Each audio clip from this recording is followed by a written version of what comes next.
police have used stun grenades and rubber bullets to disperse a huge demonstration by Islamist protesters in the centre of Dhaka. Thousands of people had been demanding the death penalty for those accused of insulting Islam. According to the latest reports, 22 people died in the clashes that followed. Security forces say that they've taken control of the central business district, but gunfire and explosions could still be heard as police search for activists hiding in nearby buildings.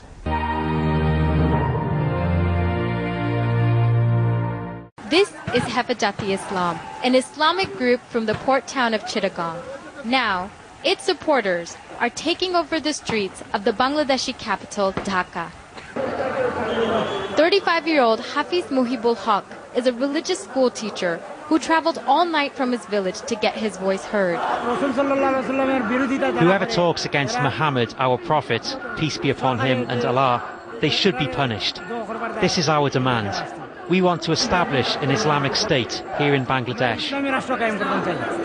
Action to action!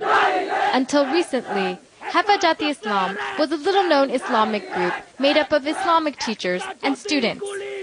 The group raises its own money. It runs the largest network of Islamic schools in the country and is popular in the countryside. But its institutions are not recognized by the government. In April, members of the Hefajati Islam brought the capital to a standstill by leading a march to demand a new blasphemy law.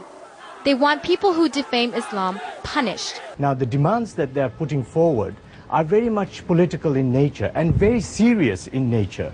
And a lot of people, what they want to see is that, if these demands will have to be met, they have to be met politically.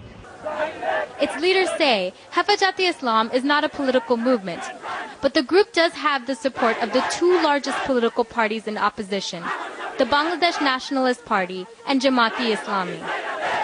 Hefajati Islam's 13 demands include separating men and women in public places and restoring the name of God in the constitution. In an address to the nation, Prime Minister Sheikh Hasina said the government is considering the group's demands and that many of them have already been implemented. But these assurances haven't satisfied the demonstrators. They say they will continue to protest until their demands are met. On Sunday, Islamists waged hours-long street battles with police. The demonstrators are demanding the government pass a series of tough anti-blasphemy laws. The protesters were pushed off the streets overnight by riot police and paramilitary forces.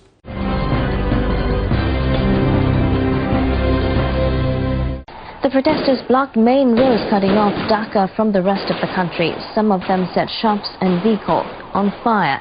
Police used tear gas and rubber bullets to try to get them to disperse. But the protesters started pelting officers with stones.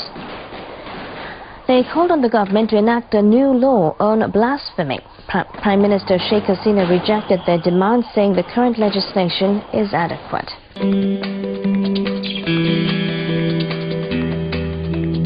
Authorities estimate some 200,000 people took part in the march to central Dhaka.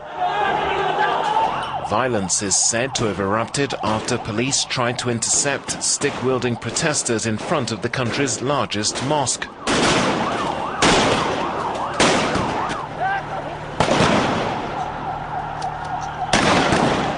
The demonstrators have published a long list of demands, including a ban on men and women mixing freely together and the restoration of pledges to Allah in the Constitution.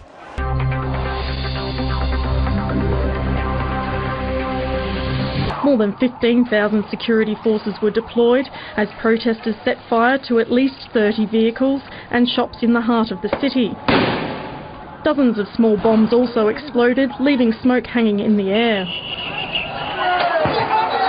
The protesters from a radical Muslim group want to see anti-blasphemy laws put in place and are demanding the death penalty for those who defame Islam.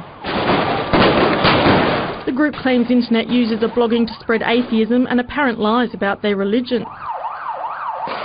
The government of Bangladesh has refused their demands, saying the country lives by secular liberal laws. The capital has been on edge for over a week.